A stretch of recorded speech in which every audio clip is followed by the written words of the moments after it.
ओम श्री गणेशाय नमः। ओम नमो भगवते वासुदेवाय। हरे कृष्णा कृष्ण कृष्णा हरे हरे, हरे राम राम राम हरे हरे। तव्हां सभिनी हरि भक्तन खे नमस्ते। प्यारा भक्तों, ही कथा पाण गुरु कृपा सां हासिल करे रहिया आहियूं।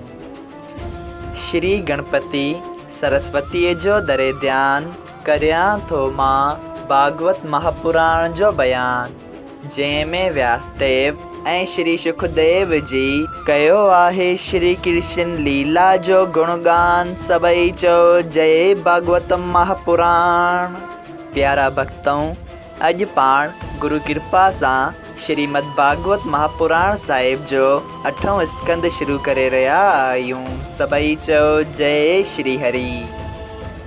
श्रीमद् भागवत महापुराण साहिब जो स्कंद 8हों, परमेश्वर जो हरि अवतार ऐं वामन अवतार धारण करण। प्यारा भक्तों, 8हें स्कंद में कुल 24 अध्याय आहिनि, जिन मां अॼु पाण पहिरियों अध्याय शुरू कईंदासीं, जंहिंजो नालो आहे मनवंतरनि जो वर्णन। राजा परीक्षित पुछियो त हे सुखदेव जी, राजा स्वयंभूमन जी औलाद जो हाल मूं ॿुधो। हाणे मनवंतरनि जा नाला ऐं जंहिं मनवंतर में जो अवतार परमेश्वर वरितो हो, उहा कथा ॿुधणु चाहियां थो, कृपा करे ॿुधायो। श्री स्वामी सुखदेव जी चयो त हे राजा परीक्षित, स्वयंभूमन खां अॼु ताईं 6 मनवंतर गुज़रिया आहिनि। पहिरें मनवंतर जी कथा, जंहिंमें इहो ई स्वयंभूमन राजा थियो, जंहिंखे 2 पुट ऐं 3 धीअर हुयूं, जंहिंजो हाल 3, 4 ऐं 5 स्कंद में तोखे ॿुधायो अथमि। उन जी 3 धीअ जो नालो अकुति हो, जा ऋच प्रजापतिअ सां परणाए वई हुई। उन मनवंतर में यज्ञ भगवान अवतार वरितो हो। हिकिड़े दफ़े जॾहिं राजा स्वयंभूमन सुभद्रा नदीअ जे किनारे ते हिकु पेड़ ते बीही तप थे कयो ऐं राक्षसन राजा जो तप खंडन करण थे चाहियो, तॾहिं उन यज्ञ भगवान राक्षसन जे हथ खां स्वयंभूमन खे बचाए टिनी लोकनि जो धन समेत राज कयो हो। इहा सभु कथा पहिरें मनवंतर जी आहे। ॿियो सुवारो चख नाले मनु अग्नीअ जो पुटु थियो। उनमें देवता वग़ैरह मनुअ जा पुट ऐं रोचन नाले इंद्र ऐं तख्ता वग़ैरह देवता ऐं अर्जुस्तंभ वग़ैरह ॿिया 7 रखेश्वर हुआ। शर्ष नाले रखेश्वर जे घर मां परमेश्वर बबू अवतार वठी 88,000 रखेश्वरनि खे ज्ञान उपदेश कयो।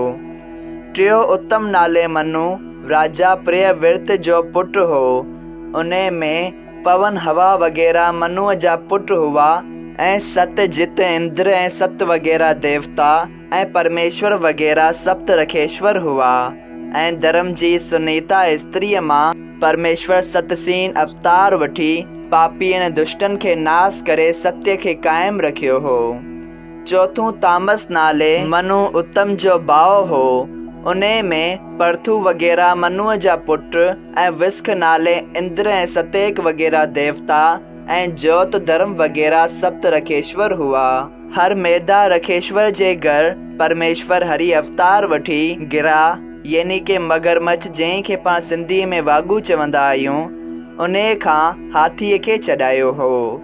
एतिरी कथा ॿुधी राजा परीक्षित पुछियो त हे स्वामी सुखदेव जी, जहिड़ी तरह परमेश्वर हाथीअ खे गिरा खां चढ़ायो, सा कथा कृपा करे मूंखे ॿुधायो। सभई चओ जय श्री कृष्णा।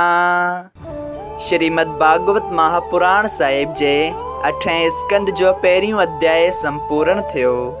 अगरि तव्हां सभिनी हरि भक्तनि खे हिन कथा मां लाभ हासिल थियो हुजे त कृपया हिन कथा खे ॿियनि हरि भक्तनि सां शेयर कजो त उन्हनि जो बि भलो थिए ऐं तव्हांजो बि भलो थिए। सभई चओ जय सिया राम। राधे राधे।